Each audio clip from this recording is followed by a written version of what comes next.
Alam nyo, itsura pa lang ni Auntie Claire, gusto mo nang gibain yung buhay mo eh. Tinatakasan ka lang, hindi lang kaluluwa tumatakas ka sa'yo. Lahat ng bait, lahat ng bait ko, makikita ko pa lang yung pagmumukha ni Auntie Claire, nanggigigil na ako eh. Alam nyo po, wala namang katuturan yung mga pinagsasabi ng mga yan.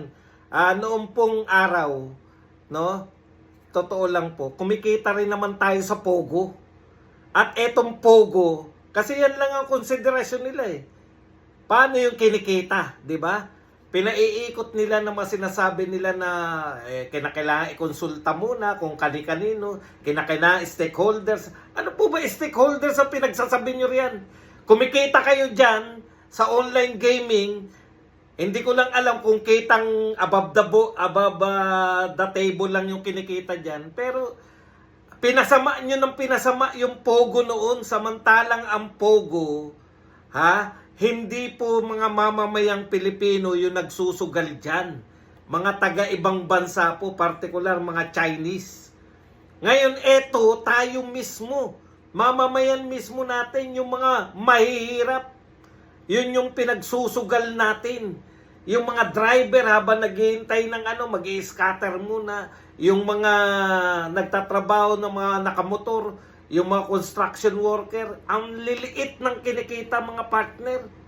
Pero pinag-iisipan pa rin kasi ang daming kung ano-ano. Hindi naman daw dapat yung, hindi naman yung mga hindi addict, ano yung sinasabi nila? Hindi naman yung sugal mismo ang dapat tugunan, kundi yung mga naa-addict. Anak ng tinapay, hindi ko maintindihan talaga eh.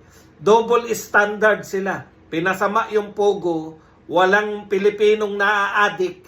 Di ba partner? Mga sugarol doon, mga inchik. Tapos eto, alam na lahat na nagsasabi, pati mga kaparian, delay pa rin. Kita mo, tignan nyo partner kung bakit sa tingin ko wala talaga silang balak dyan. Hindi nga masabi ni Auntie Claire kung kailan yung meeting pa lang partner Meeting pa lang ang pinag-usapan, sabi ng reporter. Kailan yung meeting? Wala pa tayo nga kumanta ka na lang ng mga Sige partner, kayo na. Buisit na yan. Inom muna ako tubig.